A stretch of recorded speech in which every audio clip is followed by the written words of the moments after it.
Disney సంస్థ నుంచి వచ్చిన కొత్త animated movie Mufasa the lion king. రెండుసార్లు ఒకే కథతో ది లయన్ కింగ్ సినిమా తీసి అలరించిన డిస్నీ సంస్థ ఇప్పుడు దాని ప్రీక్వెల్ గా ముఫాసాను తీర్చిదిద్దింది. తెలుగులో ప్రధాన పాత్రకు మహేష్ బాబు గాత్రదానం చేయడంతో ఈ చిత్రానికి మంచి బజ్ క్రియేట్ అయింది. మరి ది లయన్ కింగ్ లాగే ముఫాసా కూడా మెప్పించిందా? దీని ప్రత్యేకతలేంటి తెలుసుకుందాం పదండి. దృశ్యపరంగా ముఫాసా ఒక విజువల్ వండర్ అనిపిస్తోంది. యానిమేటెడ్ మూవీ అనే భావన రాకుండా సహజత్వం ఉట్టిపడేలా ఈ కథను దృశ్య రూపం ఇచ్చిన తీరు కూడా అబ్బురపరుస్తుంది. అయితే ఇవన్నీ బాగానే ఉన్నా ఒక భిన్నమైన కథను చూడాలని ఆశించే ప్రేక్షకులను మాత్రం ఇది నిరాశపరుస్తుంది. ఇలా సాధారణమైన రొటీన్ కథకు విజువల్ మెరుపులతో ఎంత మాయ చేయాలని చూసినా ఆశించిన మంచి అనుభూతి అయితే కలగదు. అద్భుతమైన విజువల్ ఎఫెక్టుల మధ్య ముఫాసా చూస్తున్నంతసేపు నిజంగా మనం ఓ అడవిలో జంతువుల మధ్య సంచరిస్తున్న భావన కలుగుతోంది.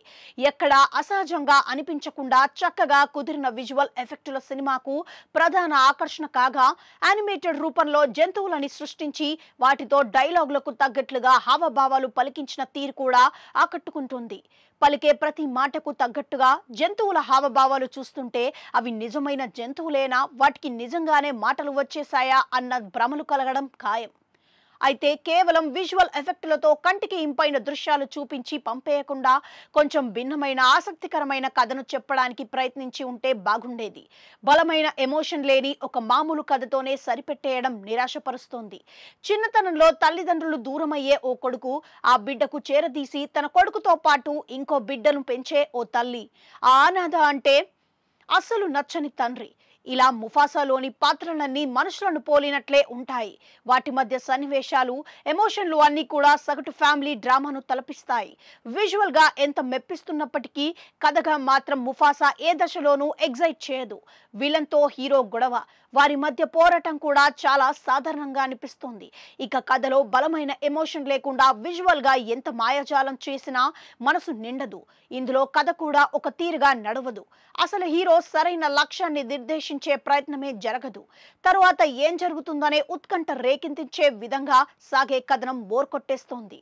అక్కడక్కడ కొన్ని ఎపిసోడ్లు బాగున్నా కథపరంగా మాత్రం ఎగ్జైట్మెంట్ కలిగించదు ముఫాసా. అసందర్భోచితంగా విసుగు పుట్టించేలా పెట్టిన పాటలు సినిమాకు పెద్ద మైనస్. అవేమైనా వినసొంపుగా ఉన్నాయా అంటే అది లేదు. డైలాగులనే పాట రూపంలో ఎలా పడితే అలా పాడించేశారు. అయితే డైలాగులు మాత్రం భలే గమ్మత్తుగా అనిపించేలా ఆసక్తికరంగా రాశారు. చాలా చోట్ల సంభాషణలో చమత్కారం కనిపిస్తోంది. బ్రహ్మానందం, అలీ, జబర్దస్త్ శేషు గాత్రదానం చేసిన పాత్రలతో బాగానే నవ్వించగలిగారు.